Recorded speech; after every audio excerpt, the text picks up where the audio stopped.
여러분 안녕하십니까? 박영환입니다. 인구 1,400만, 대한민국의 최대 지방자치단체죠. 바로 경기도입니다. 서울보다 인구가 450만이 더 많은데요. 바로 김동연 지사가 주인공입니다. 최근에 해외 투자 유치에서 괄목할 성과를 거두고 있고 또 윤석열 정부에 대한 거침없는 비판으로 대권 잠룡으로서 존재감도 키워가고 있습니다. 오늘 이 자리에 모셨습니다. 자, 지사님 반갑습니다. 네, 안녕하십니까? 네. 자, 경기도가 바뀌면 대한민국이 바뀐다. 이런 이제 모토로 일을 하신다고 들었습니다. 네, 그렇습니다. 이제 대선 때는 사실은 이제 거대 양당 후보에 치여서 지지도가 이렇게 높지는 않았습니다. 그런데 요즘 좀 인기를 좀 실감하십니까? 뭐 그런 얘기를 많이 듣고는 있습니다만은 뭐 아까 말씀하신 뭐 잠룡 이런 얘기는 지금 앞으로 4년에 남은 대선에서 뭐 너무 꼭 맞는 말은 아닌 것 같고요. 다만 이 얘기는 지금의 그 어떤 리더십에 대한 국민들의 갈증을 보여주고 있다. 국가 지도자에게 대한 기대가 충족하지 못하고 있기 때문에 비전과 또 혁신과 통합의 리더십을 보여주고 있지 못하기 때문에 그만큼 이 리더에 대한 갈증의 반증이라고 저는 생각하고 있습니다. 야, 역시 이제 아주 겸손하게 표현을 하신 것 같은데 그러면 제가 대권 잠룡보다는 다크호스 이렇게 불러드리겠습니다. 예. 네네. 자, 근데 최근에 사실은 되게 의미 있는 여론조사가 나왔습니다. 네. 아마 지사님도 보고를 받으셨을 것 같은데 포스트 이재명을 묻는 여론조사에서 이제 중도층에서는 당내 민주당 내 이낙연 우리 그 대표에 이어서 이제 2위를 차지했지만 그 민주당 지지층 호남권에서는 1위를 하셨습니다. 아시겠지만 이제 호남 분들이 이제 정치적인 선택이 전략적이고 해서 좀 의미가 있어 보이거든요. 지난번에 이제 5.18 때 광주에 1박 2일로 다녀오셨어요. 네, 그렇습니다. 광주의 분위기에서 어떤 변화가 느껴졌습니까?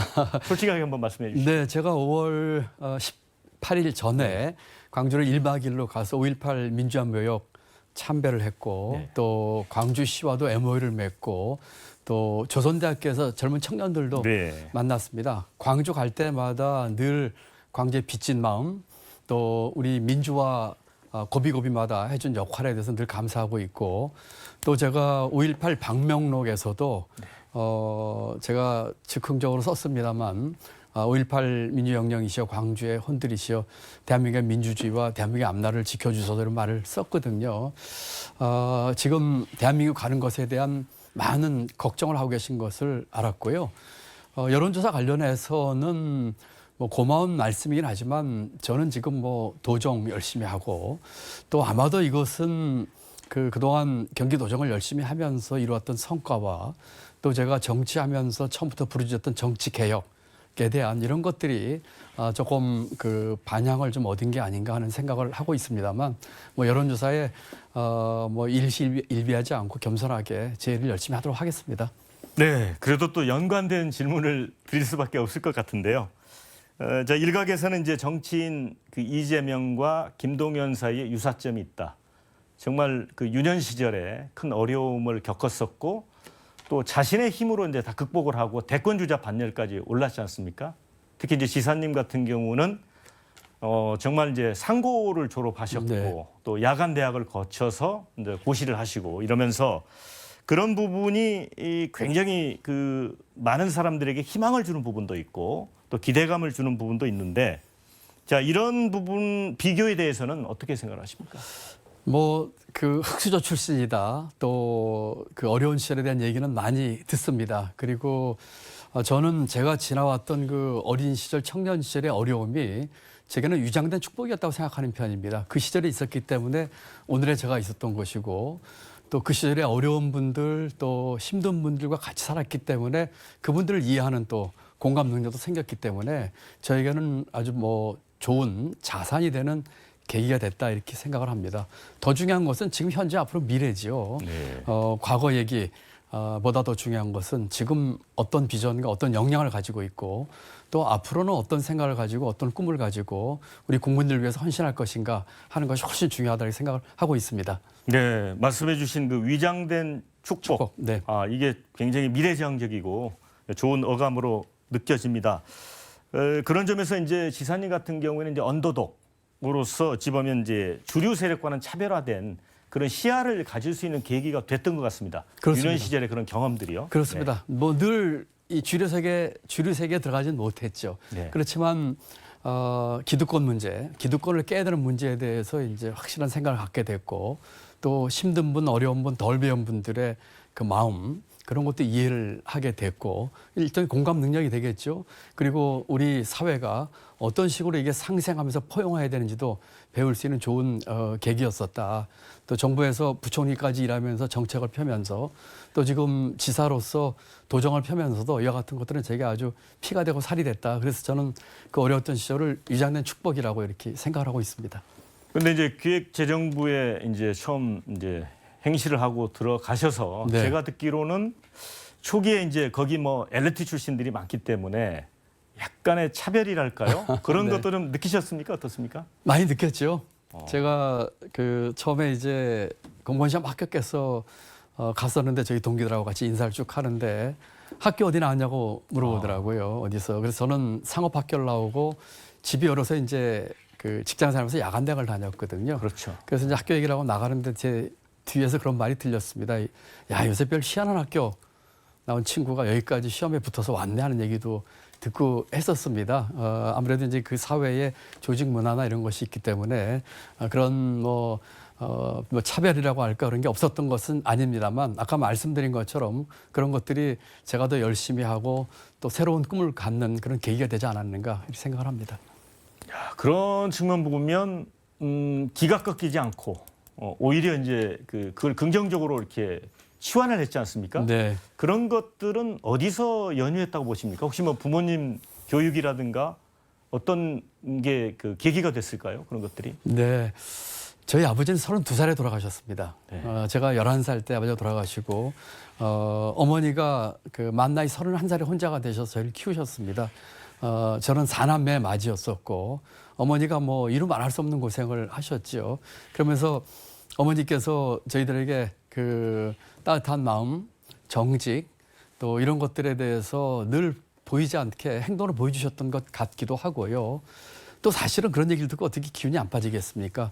열등감도 많이 있었죠. 그렇지만 굴하지 않고 뭔가를 또 하려고 하는 노력을 했었고 그런 것들을 이렇게 하나하나 하다 보니까 그런 어려움과 그런 주변의 시선조차도 제게는 자산이 된 위장된 축복이었다. 이게 긍정적인 생각을 하는 것이 어떤 분들은 그런 환경에서 공격적으로 맞섭니다. 그렇죠. 그리고 그런 것들에 대해서 늘 싸워서 투쟁해서 이기는 것을 생각하고 있는데 어떻게 보면 그런 것보다 더 성숙한 것은 그런 과정을 통해서 자기 인격이 형성되고 긍정적으로 받아들이고 자기 개발을 꾸준히 하는 그런 것들이 좋은 게 아닌가 하는 생각을 해봅니다. 근데 이제 이 정도 얘기 들으면 우리 시청자분들이 뭐 지사님을 좀 더 깊이 이해를 하실 것 같고요. 네. 이제는 좀 더 논의를 좀 네. 진전시켜 보겠습니다. 최근에 이제 지사님의 일거수일투족에 대해서 이제 관심들이 많으신데 무엇보다 이제 언론은 윤석열 정부에 대한 지사님의 이제 강도 높은 비판, 물론 다 그 분야별로 논리가 있더라고요. 뭐 정치는 불통이고 경제는 무능, 외교는 불안 이렇게 평가를 하셨는데 또 뭐 한일 정상회담을 놓고는 정상 간에 가까워졌는지는 모르겠지만 국민과는 오히려 거리가 멀어졌다. 네. 또 이렇게 직격탄을 날리셨는데 자 이런 부분에 대해서는 평소에 이제 윤석열 대통령의 국정 전반에 대해서 많이 이렇게 지켜보신 거죠? 관심이 그렇습니다. 네. 그럴 수밖에 없는 것이 아까 우리 앵커께서도 말씀하신 것처럼 경기도 인구가 1,400만이고 네. 대한민국 인구의 약 27%가 경기도에 살고 있습니다. 대한민국이 갖고 있는 대부분의 모든 것은 경기도에 다 있습니다. 네. 경기도는 작은 대한민국이죠. 그러다 보니까 중앙정부에서 하는 여러 가지 정책 방향들, 경제, 외교, 교육, 산업 모든 것들은 경기도와 직결돼 있습니다. 그렇기 때문에 대통령이나 또는 중앙정부에서 하고 있는 것들에 대해서 경기지사로서 또 우리 경기도민을 위해서 신경을 안 쓸 수가 없는 일이고 그러다 보니까 제 오랜 34년 동안의 국정 운영의 경험을 통해서 봤을 적에는 많이 부족하고 또 비판할 것이 눈에 띄기 때문에 우리 경기도민을 우선 위해서 그와 같은 얘기를 하고 있는 것입니다. 네, 이제 구체적으로 뭐가 정치에서 불통일까? 네. 이것들은 궁금해지실 것 같아요. 네. 뭐 이를테면 이제 이재명 대표와의 그 회담이라든가 이런 부분에 대해서도 그 민주당 내에서는 이제 비판도 많이 하고 하는데 그런 부분을 포함해서 정치에서 불통은 어떤 게 문제라고 생각하십니까? 그렇습니다. 지금 야당 대표와 지난 1년 동안 한 번도 만난 적이 없습니다. 네. 그리고 이 정치권에서는 국회를 중심으로 끝간없이 싸우고 있습니다. 과거에 그 개발연대 우리가 국가주의에서 권위주의를 갔다가 다시 지금 민주주의로 오는 과정에 있었는데 다시 이걸 후퇴시켜서 권위주의로 가고 있는 듯한 느낌이 들어서 지금 국가의 그 정치가 아닌 통치 그리고 검찰이 주가 되는 검주국가 이런 식이 되면서 정치에서 대화와 타협은 실종되고 지금 끝까지 싸우고 있는 모습만 보이기 때문에 정말 걱정이 커서 정치는 불통이다 이렇게 말씀을 드렸습니다. 네, 이제 대통령실에서는 이재명 대표가 피의자이기 때문에 만날 수 없다라는 입장인데 우리 지사님께서는 그래도 만나야 된다 이런 말씀이죠? 당연합니다. 네. 지금 오만 많은 분들 외교 관계에서 만나고 또 국내에서도 만나고 있는데 야당 대표를 그 안 만나고 하는 것은 정말 어불성설이지요. 만나서 국정을 논의하고 협조 발권 구하고 또 필요한 조언과 또 비판은 또 듣는 모습을 갖추고 하는 그와 같은 대화와 협치가 필요하다고 생각합니다. 네, 이제 아무래도 윤석열 정부의 경제 정책에 대해서 이제 비판을 또 많이 하고 계세요. 이 관치 경제에서 이제는 시장 경제가 작동하도록 해놨더니 이른바 권치 경제라고 이야기를 하셨어요. 아마 제가 볼 때는 KT 이사회 해체라든가 어떤 그 대통령의 권력이 민간 영역에 좀 작동하는 부분에 대해서는 비판하신 것 같은데 맞습니까? 네, 그렇습니다. 네. KT 회장 뽑는 지배 구조 문제를 포함해서 경제 정책, 경제계 인사까지 포함해서 과거에는 소위 관치 경제를 해왔는데 제가 쭉 민주정권을 거치면서 이제 시장 경제 어느 정도 기반을 쌓았고 그렇지만 다시 이제는 권치 경제로 말로는 시장 경제를 얘기하지만 사실은 시장의 곳곳에 정부에선 또는 그 보이지 않는 손이 아니라 보이는 힘으로 하는 그와 같은 것들이 눈에 보여서 그렇습니다. 저는 경제 정책을 30년 이상 만들어 왔고 경제 운영을 책임졌던 사람이었습니다. 이 정부에서 하는 것들이 시장에 어떤 영향을 주고 그 일관된 정책과 메시지가 중요한지를 누구보다 뼈저리게 느끼고 있는데 예를 들면 지금 기후변화와 관련해서 지금 후행하면서 신재생 산업 같은 경우는 지금 고사지경입니다. 네. 뭐 여러 가지 이런 면에서의 이 경제가 걱정이 돼서 경제 정책은 무능이다. 또 지금 어려움이 가중되고 있는데 재정 건전성을 이유로 해서 재정의 적극적인 역할을 하고 있지 않거든요. 이런 것들이 앞으로 올 수 있는 경제 위기에 대응에 있어서 전혀 바람직하지 않다 이렇게 생각하고 있습니다.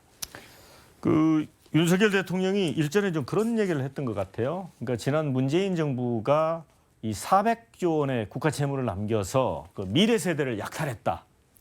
이런 부분은 동의를 하십니까? 전혀 동의하지 않습니다.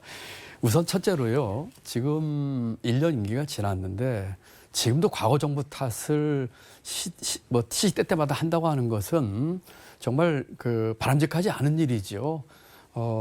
저도 부총리 때 국회에서 지난 정부 그 당시 그러니까 여당 의원으로부터 지난 정부인 로부터 잘못됐던 것들을 지적해달라 하는 지적을 받을 때 제가 그런 얘기를 했습니다.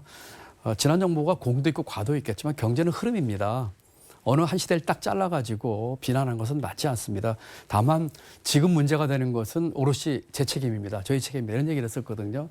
제가 볼 적에는 국민 여러분들께서 윤석열 대통령이나 지금 정부가 이거 과거 정부 탓할까? 이거 내 책임이고 내가 이 문제를 풀 책임이 있다 하는 것을 보여주는 것을 원할 거예요. 그렇기 때문에 특히 재정에 있어서 빚을 남겼다 하는 것은 전혀 옳지 않고 오히려 거꾸로 우리의 재정 건전성은 지금 다른 OECD 국가보다 더 높습니다. 네. 그리고 재정이라고 하는 것은 돈을 써야 할 때가 있고 돈을 저축할 때가 있습니다. 일반 가계와 똑같습니다. 경제가 어려움에 처하는 위기라든지 또는 과감한 투자를 통해서 민간이 할 수 없는 부분을 정부가 해야 될 때는 정부가 돈을 써야 될 때거든요. 지금이 돈을 써야 될 때입니다. 돈 써야 될 때 안 쓰고 돈 안 써야 할 때 돈을 쓰게 되면은 재정이 왜곡되고 경제 정책이 망가집니다. 지금 윤석열 정부가 돈을 써야 할 때 돈을 안 쓰고 있다고 저는 생각하고 있습니다. 네.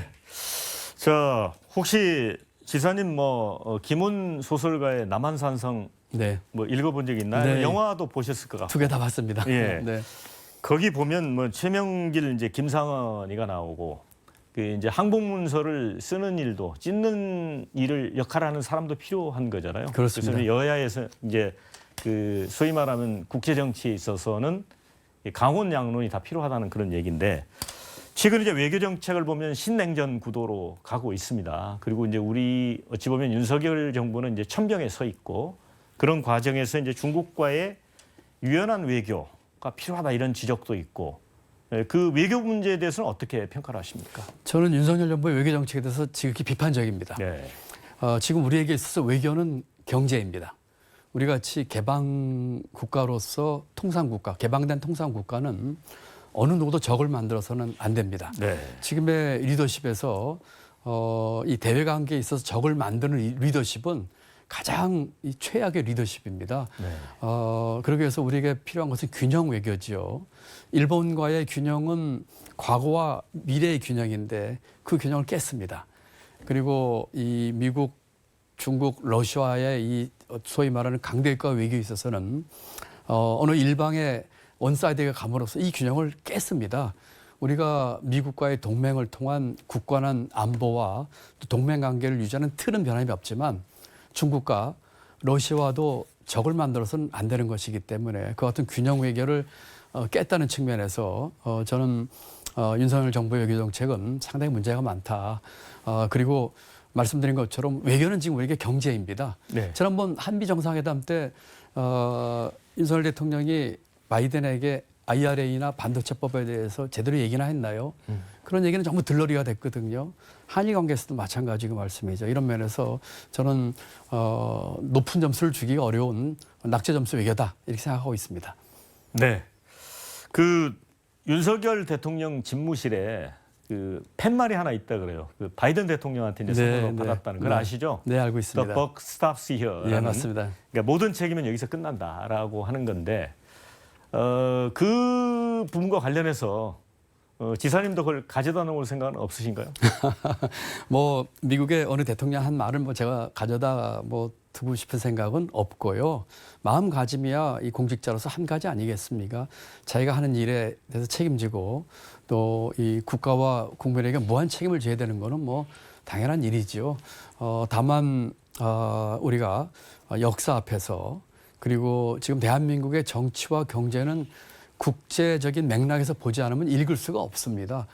그리고 또 하나는 그와 같은 대한민국이 나아가야 할 그 비전에 대해서 확실한 철학이 없다면 국가를 운영할 수가 없는 것입니다. 그 같은 비전 하에서 또 국민 전체 지금 중요한 것이 통합이거든요.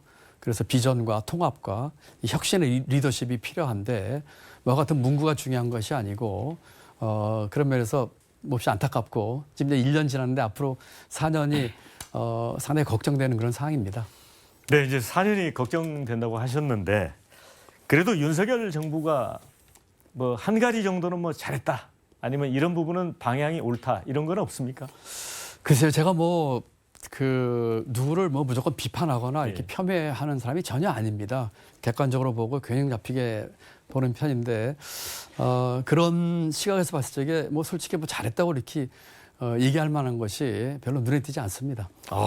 단호하게 말씀하시네요. 자, 그런데 이제 지사님께서 이제 윤석열 정부를 여러 가지 측면에서 이제 비판을 하다 보면 언론들은 좀 대권을 염두에 둔 아직은 뭐 4년 이상 남았습니다만은 그런 발언이 아닐까 이렇게 해석을 하고 또 국민들도 사실 또 그렇게 느끼실 겁니다. 어떻습니까? 이게 단도직입적으로 여쭈면 다음 스텝을 준비하기엔 몸풀기 아닐까요? 그렇지 않고요. 네. 지금 이 상황이나 또는 여론조사나 뭐 잠룡 이것을 선거의 유불리로 본다면 문제의 핵심을 저는 잘못 본 거라고 생각을 합니다. 네. 문제의 핵심은 4년 뒤에 있을 뭐 대선이 핵심이 아니고요. 지금 이 대한민국 호라고 하는 커다란 배를 끌고 가는 선장 또는 리더십에 있어서 국민이 갖고 있는 불안과 또 미흡함에 대한 것이 문제의 핵심이거든요. 지금 상황에서 뭐 그걸 생각해서 한다. 이거는 제가 볼 적에 옳은 길이 아니고 지금 제가 맡은 경기도정을 작은 대한민국입니다. 대한민국이 갖고 있는 거는 경기도가 다 가지고 있습니다. 이 얘기는 대한민국이 갖고 있는 모든 문제가 경기도 안에 또 있습니다. 그렇죠. 그래서 우리 경기도 안에서부터 이런 문제를 해결하고 경기도의 또 도민들께 비전과 꿈을 드리고 제가 주장하는 경기도를 기회의 수도로 만들려고 합니다. 기회의 수도. 네, 더 많은 기회, 더욱 고른 기회를 주는 경기도를 만들어서 우선 경기도를 바꾸는 것이 궁극적으로는 아까 우리 앵커님이 말씀하신 것처럼 대한민국을 바꾸는 길이라고 저는 믿고 있습니다. 네. 또 하나 이제 정치적으로 제가 꼭 하나 말씀드리고 싶은 것이 있다면 제가 정치를 한 이유도 그렇고 정치 교체에 대한 것입니다. 정치 교체. 예, 그것은 정치 개혁이지요. 지금과 같은 정치 구조와 정치 시스템과 정치 문화로는 대한민국이 앞으로 나아가기 어렵다. 그렇기 때문에 이와 같은 정치 개혁에 있어서 제가 민주당의 정치교체위원회 공동위원장도 맡았었습니다. 네. 이와 같은 우리 정치판을 바꾸는 것들에 대해서도 늘 관심을 갖고 있습니다만 우선은 이제 도정에 열심히 하면서 차곡차곡 이제 풀어나갈까 합니다. 이거는 좀 솔직하게 좀 답변을 네, 해주셨으면 좋겠는데요. 일전에 이제 홍준표 대구시장도 그렇고 뭐 이제 신정인 국민의힘에 대해서 이제 여러 가지 의견을 이야기하다 보면 대구시나 잘 챙겨라 뭐 네, 이런 네, 얘기도 네. 있었고 또 우리 지사님도 마찬가지일 것 같아요. 최근에 이제 친정인 민주당에도 이제 쓴소리도 좀 하시고 하셨는데 이렇다 보면 뭐 보이지 않게 약간 뭐 압력이라고 할 수는 없습니다만 좀 불편하게 여기는 목소리도 좀 듣지 않습니까? 지금 뭐 저는 듣지 못했습니다. 네. 지금 제가 이제 취임한 지 11개월째가 되고 있는데요. 저는 온 힘을 다 바쳐서 경기도와 경기도민을 위해서 저는 헌신했습니다. 제가 부족한 게 있다면 제 능력이 부족했기 때문이지 제가 할 수 있는 모든 노력과 정책을 다 폈습니다. 지난 10개월 동안 많이 안정이 됐고요. 물론 이제 저희 경기도에 이제 도의회가 여당과 야당이 딱 반반으로 팽팽하죠. 동수입니다. 그렇기 때문에 이제 저와 다른 편 당에 있는 의원님들께서는 그런 얘기를 일부 하시긴 합니다만 제가 경기도 일을 해태한 적이 하나도 없고요. 그러니까 민주당에서 직접적으로 내려온 얘기는 없죠? 예, 그런 얘기는 없었습니다. 네. 전혀 없었습니다. 그리고 제 소명 중에 하나가 민주당의 또 광역자치단체장의 하나로서 또 중앙의 또 책임 있는 위원으로서 우리 당에 대해서도 경기도 일을 열심히 하면서도 또 나아갈 바람직한 방향에 대해서는 제가 제 목소리를 내는 것이 저의 도리라고 믿고 있습니다. 네. 그리고 이제 이 정치 개혁, 정치를 바꿔야 된다 이런 생각을 갖고 계시기 때문에 드리는 질문인데요. 최근에 이제 민주당이 아시겠지만 돈봉투 전당대회 이거를 뭐 전당대회다 이렇게 하는 표현도 있고요. 그다음에 아시겠지만 이 김남국 의원의 코인 사태, 뭐 총체적 그렇습니다. 남국이다 이런 표현도 있어요. 그래서 어쨌든 민주당이 그거를 수습하는 과정에서 이제 시간을 계속 놓치면서 어찌 보면 수렁 속에 빠져들어가는 그런 경우거든요. 그걸 보면서 당원이시잖아요. 그렇습니다. 어떤 느낌이 드십니까? 부끄럽습니다. 민주당에 지금 그와 같은 지금 앵커님 말씀하신 그런 일련의 쪽에 대해서 부끄럽게 생각하고 그렇습니다. 저는 지난 선거 때도 우리 민주당이 대선에서 진 이유에 대해서 우리가 성찰과 반성이 부족했다. 네. 그리고 국민들의 요구 수준에 맞는 변화와 개혁이 부족했다 하는 얘기를 하면서 정치교체위원회 얘기를 했고요. 네네. 그리고 했던 것이 이런 것들을 깬다고 하는 것은 결국은 기득권을 내려놓는 일인데 남 보고 손가락질하면서 네 기득권 내려놔라 하지 말고 우리 것부터 내려놓자 그런 얘기를 했습니다. 제가 하나 예를 들어보죠. 네. 지금 윤석열 정부에서 지금 소위 3대 개혁 얘기하고 있습니다. 네. 노동개혁, 교육개혁, 연금개혁 얘기를 하고 네. 있는데 지금 대한민국의 기득권 중에서 가장 센 기득권은 어디일까요?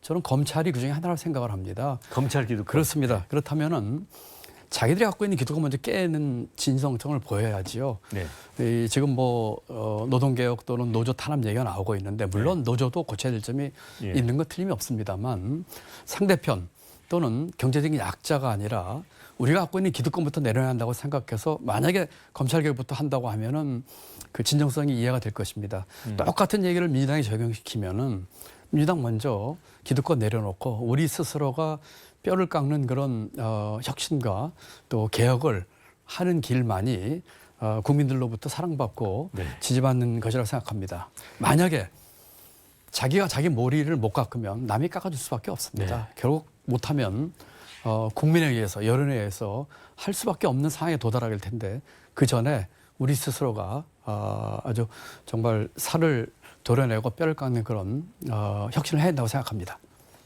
그 결국은 스스로 머리를 깎지 못하면 외부에 의해서 이제 깎일 수밖에 없다. 없습니다. 예, 그런 말씀이시고 또 환골 탈 때 말씀해 주셨어요. 그렇습니다.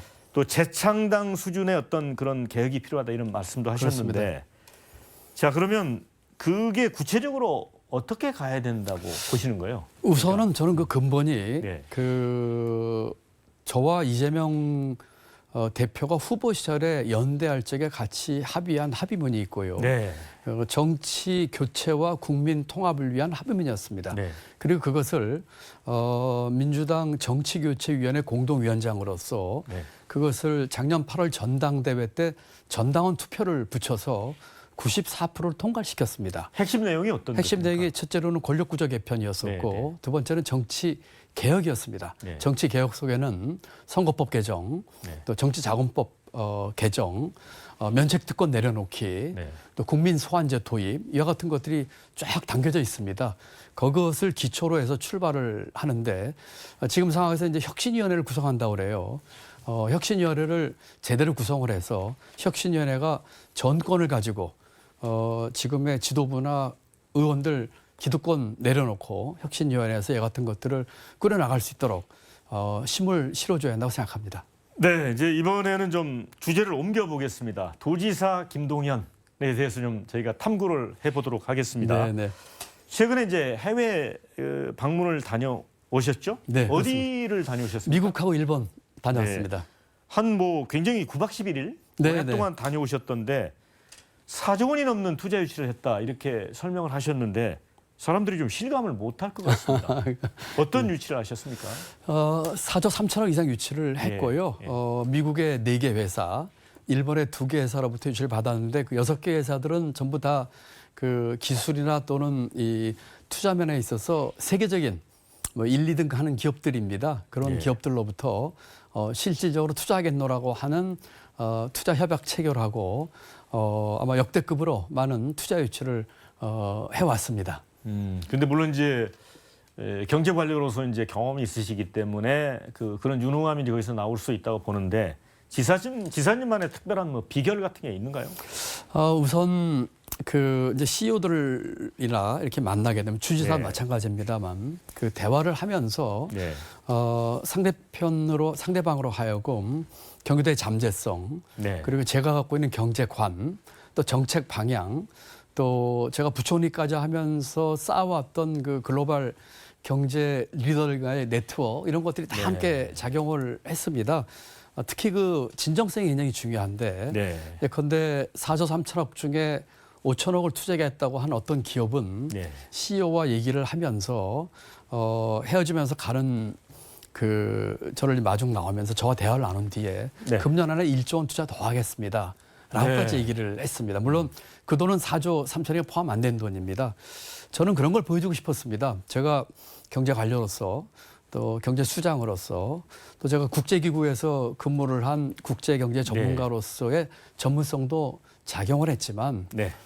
흔히들 진보는 경제에 약하고 네, 경제에 그렇죠. 무능하거나 돈을 이런 것을 못 벌어온다고 하는 의식을 제가 불식시키고 싶었어요. 네. 진보도 또 민주당 소속의 광역자치단체장도 얼마든지 경제 운영 잘할 수 있고 누구보다 유능하게 할 수 있고 많은 돈 벌어올 수 있다는 것을 보여주고 싶었는데 이번 출장 중에 달성하게 돼서 대단히 기쁘게 생각하고 있습니다.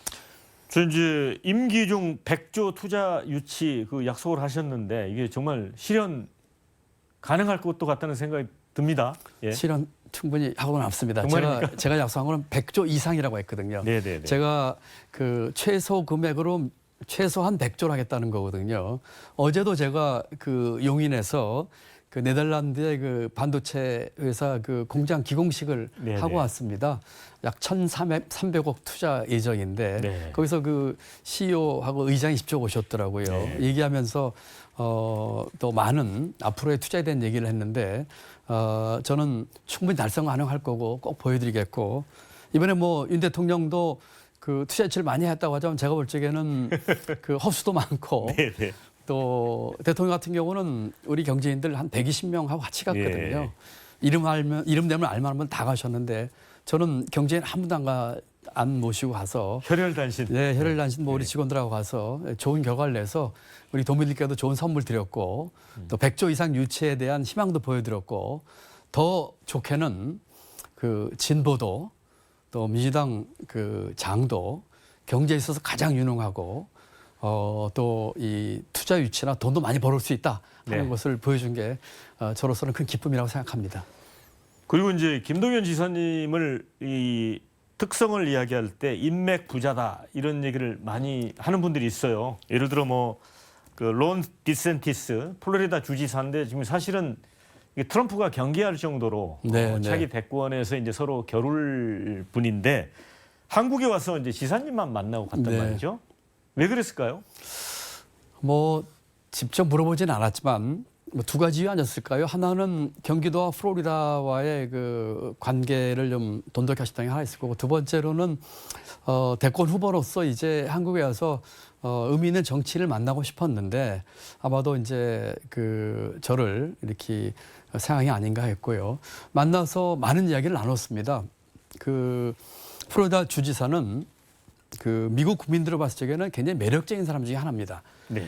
이분이 대학 때 야구 선수를 했어요. 야구 선수였죠. 그렇습니다. 그 주장을 했더라고요. 예, 그렇습니다. 예일대에서 맞습니다. 예일대 했는데 졸업반 때 타율이 3할 3푼 6리였어요. 타율이 엄청 높은 거죠. 엄청 높고 프로야구까지 갈 정도 실력이 네. 됐고 또 해군 장교 근무를 하면서 이라크전에 참전을 했고 예.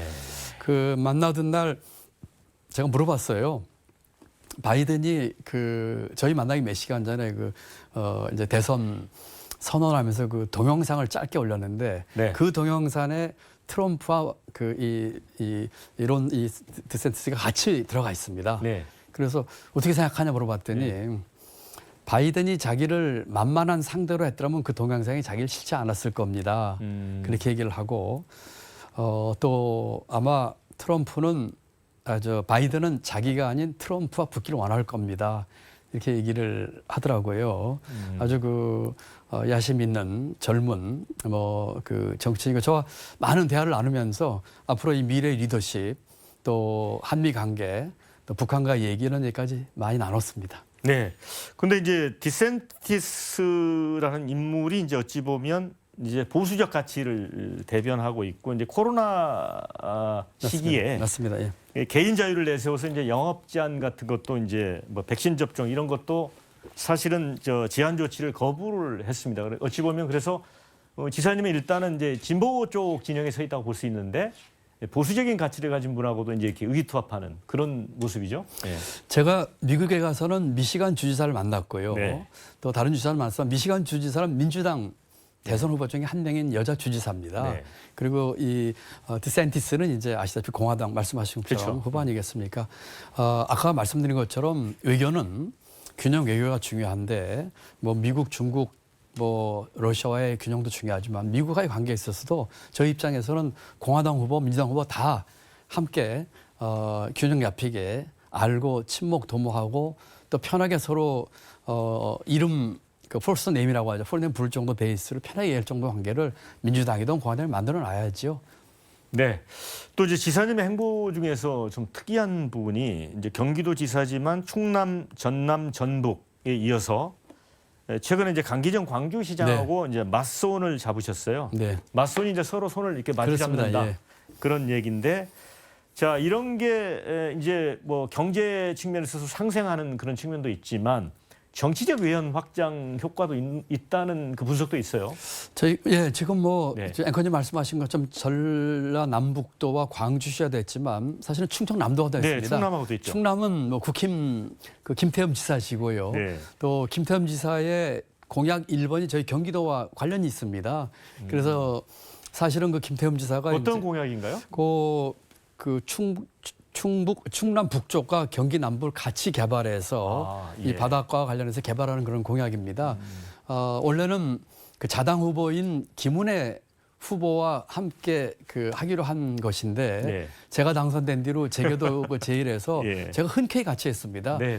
사실 각 지사나 광역시장 입장에서도 자기 도민들을 위한 일에 뭐 이념의 차이나 당의 색깔이 무슨 상관이 있겠습니까? 네. 저는 경기도를 위해서 충남 또 전라남북도 또 광주시 다음번엔 제가 제주시와도 할 생각이고요. 그런 면에서는 함께 상생하는 또 서로 간에 상호 보완적인 것들이 많이 있습니다. 예를 들면 전라남도로부터는 저희가 농산물을 사가지고 학교 급식에 네. 쓰고 있고요.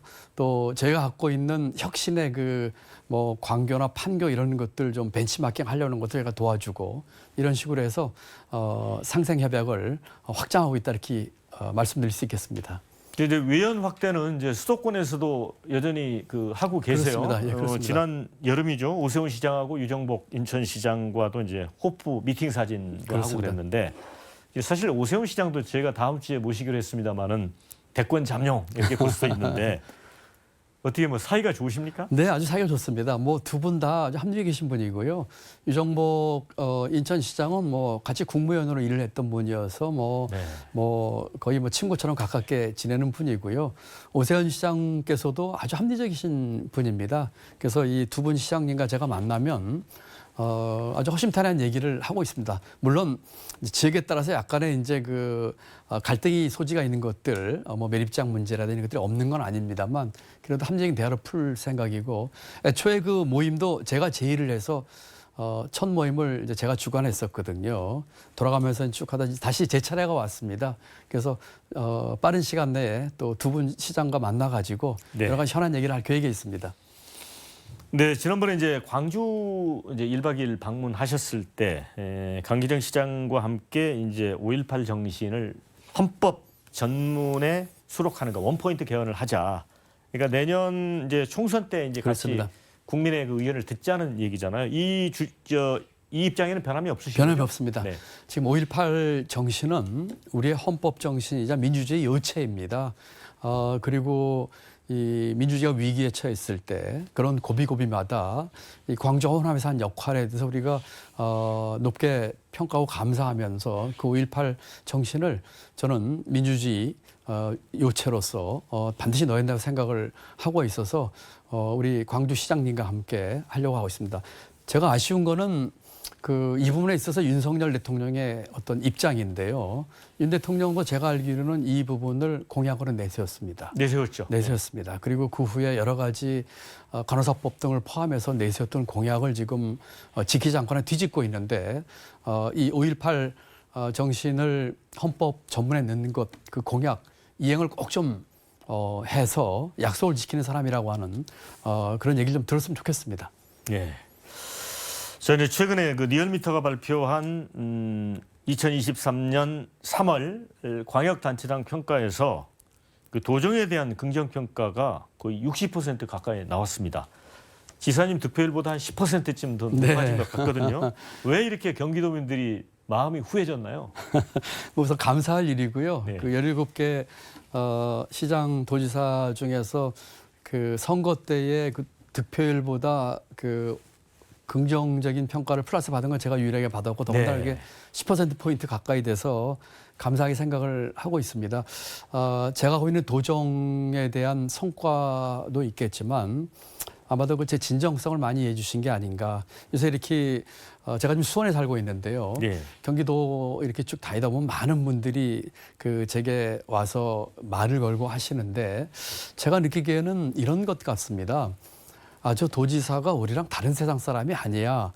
네. 우리랑 같은 사람인 것 같아. 그리고 약속을 지키려고 애를 쓰고 있어 하는 그 진정성에 대한 게 아닌가 하고 제 속으로는 생각하고 있지만 더 많은 지지를 받을 수 있도록 제가 최선을 다해서 노력을 하겠다는 말씀을 드립니다.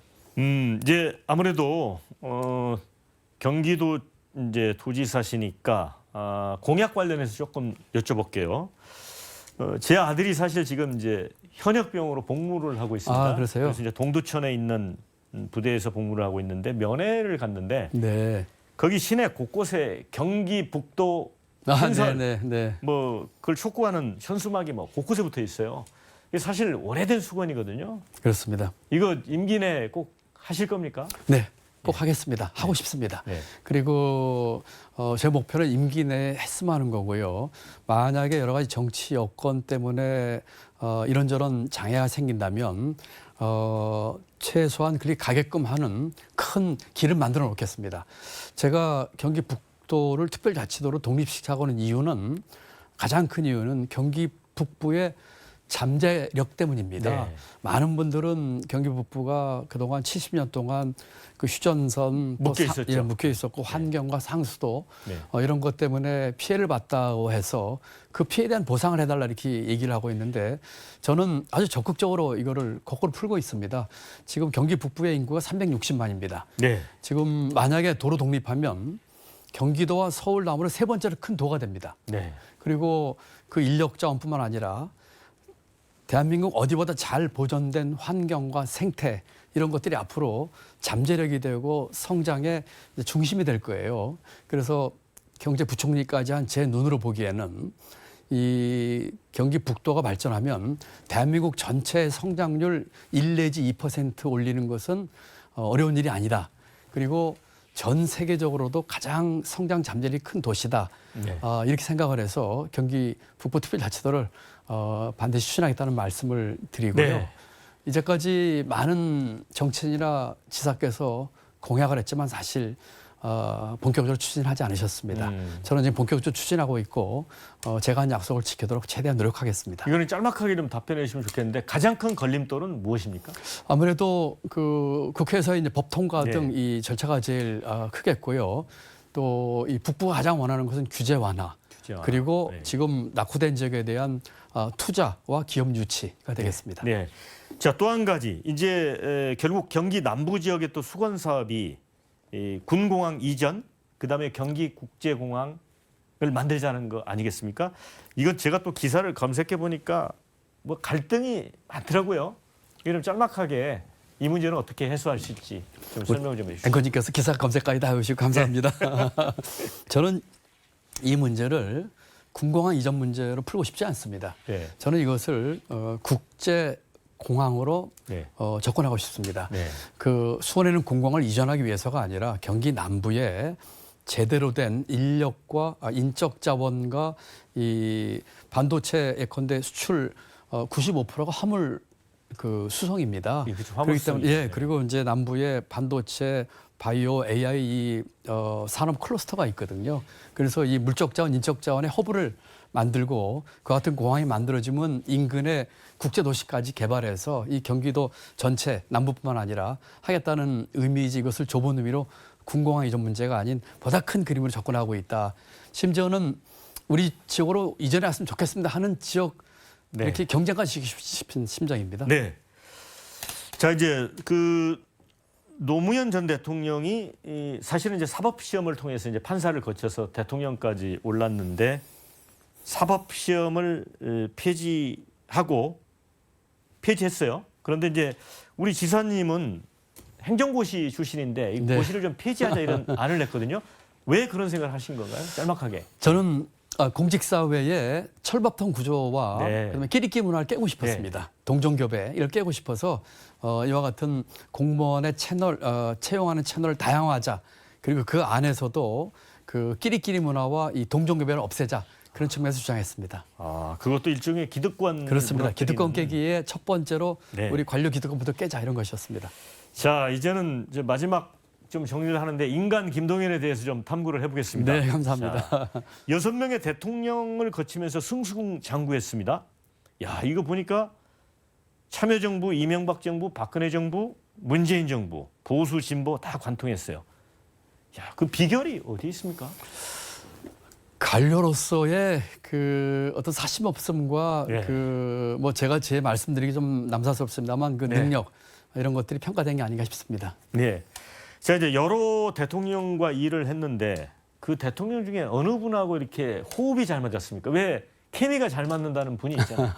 뭐 좀 부담스럽겠지만 한 분만 뽑아주시면. 네, 저는 그 6분 중에 뽑다면 노무현 대통령 어떤 뽑고 점에서 싶습니다. 그렇습니까? 노무현 대통령 상업학교 나오시고 저도 뭐 같은 상업 뭐 학교 다니고 네네. 상업학교 나왔고 고생하시고 그런 뭐 이 배경의 네네. 유사성도 있습니다만 제가 노무현 대통령 때 그 비전 2030이라는 보고서를 만들면서 앞으로 25년 뒤에 대한민국이 나아갈 비전과 또 정책 또 그걸 달성하기 위한 방법에 대한 보고서를 냈었거든요. 네. 그 보고서를 만들면서 꿈 그리고 가야 할 길 그리고 이것을 실천할 수 있는 방법에 대해서 네. 노무현 대통령과 가장 잘 뭐라고 할까 케미가 맞았다고 할까요? 네. 또 노 대통령께서도 그 이 보고서 나온 뒤에 연두 기자회견에서 극찬하시면서 이 안에 대한민국 갈 길이 있습니다 한 얘기를 하실 정도로 지지를 해주셨거든요. 그래서 노무현 대통령과 제일 잘 맞지 않았나 이렇게 생각을 합니다. 네.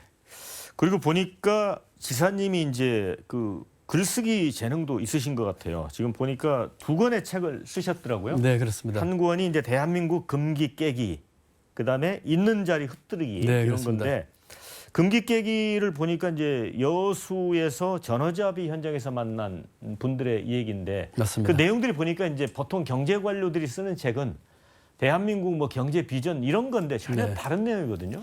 그렇습니다. 그 책은 우선 그 여수 말씀부터 하자면은 안포마을이라고 한 300 정도 그 주민이 사시는 데 가서 이제 얘기를 나누고 전어잡이를 했는데 네. 그 중에 한 주민이 제게 그런 얘기를 하셨습니다. 과거에는 국가가 우리 국민을 걱정했는데 지금은 우리 국민이 국가를 걱정하고 있습니다. 네. 하는 얘기하셨는데 예. 그 말이 제게 아주 천근만근으로 짓눌렀어요. 이 책에서는 제가 정치를 하기도 전인데 3가지 질문을 던지고 답을 했습니다. 첫째는 대한민국의 진짜 문제가 무엇일까? 2번째는 이 문제를 풀기 위한 대안은 무엇일까? 3번째는 이 대안을 실천에 옮기기 위한 방법은 무엇인가? 이 3가지를 썼는데 제가 갖고 있는 철학과 또 가치와 이런 것들이 오롯이 담겨져 있다 이렇게 말씀드릴 수 있겠습니다. 그 있는 자리 흩뜨리기라는 책도 보면 이제 기성사회의 잘못도 지적하면서 한편에서는 청년들도 알을 깨고 나와야 된다 이런 걸 이야기하셨어요. 네. 그렇습니다. 저는 절대 빈곤 속에서 학교를 다니고 아주 힘든 청년 시절을 보냈지만 언제부턴가 저도 기득권에 편입이 됐습니다. 그래서 저부터 기득권을 깨야 됐다는 얘기를 하면서 우리 청년들이 지금 많이 힘들거든요. 저희가 청년 때보다 더 힘듭니다. 그래서 바깥에서 우리 사회가 어미닭처럼 알을 깨는 그 끊임없는 개혁과 혁신을 하지만 안에 있는 우리 청년들도 네. 그 안에서 같이 노력을 하는 것으로 해서 이 줄딱 동기로 같이 이걸 깨서 나와야지 새 세상이 정해될 것이다 이렇게 얘기를 했습니다. 이제 젊은 세대 말씀을 하시니까 요즘 어렵잖아요. 젊은 그렇습니다. 세대가 뭐 취업도 어렵고 그다음에 저희가 그 취재했던 시절하고 지금 많이 달라졌던 게 여건이 굉장히 불리하거든요. 젊은 층이. 그렇습니다. 예. 그 이제 책도 많이 읽으실 텐데 혹시 젊은 층에게 소개해주고 싶은 책 같은 게 있나요? 우리 청년들에게 정말 많은 책을 소개해주고 싶어요. 뭐 제 책을 얘기하면 너무 좀 건방질 것 같고요. 제가 네. 있는 자리 흩뜨리기에서는 청년들과의 대화 얘기를 썼습니다. 네. 사실은 뭐 그 책을 쓴 사연이 있는데 얘기하면 복잡하니까 그렇게 하기로 하고요. 네.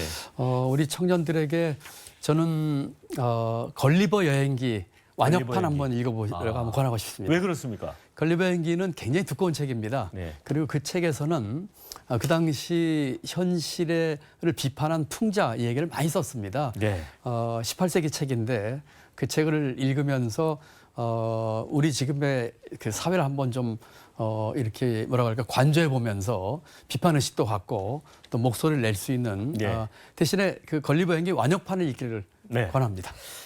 전 이 지사님이 이제 좋은 글귀를 많이 쓰셨는데 뭐 이런 게 있더라고요. 비전을 제시하지 못하거나 스스로 비전이 없어질 때 일에 대한 열정을 느끼지 못하고 또 문득 무사 안일에 빠지는 유혹에 굴할 때 문제를 알면서도 침묵할 때 이때가 이제 공직 생활에 스스로 물러날 때다 이런 좋은 글귀가 있었고요. 자, 이제 마쳐야 될 시간이 돼서 마지막으로 한마디만 딱 우리 시청자들에게 좀 전해주시죠. 네. 한마디만. 네. 네, 시청자 여러분 감사합니다. 저는 경기지사가 된 이후로 열심히 일했습니다만 좀 더 열심히 해서 우리 경기도를 발전시키고 경기도민 삶의 질 향상시키면서 경기도를 바꿔서 대한민국을 바꾸도록 해보겠습니다. 목소리 많이 내주십시오. 지금 세상이 혼탁하고 정치도 어지럽고 경제도 어렵습니다.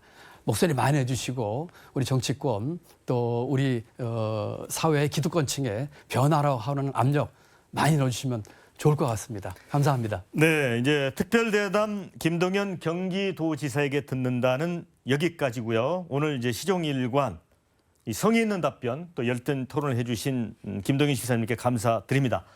시청해주신 여러분께도 감사드립니다. 지사님 감사합니다. 네, 감사합니다. 예.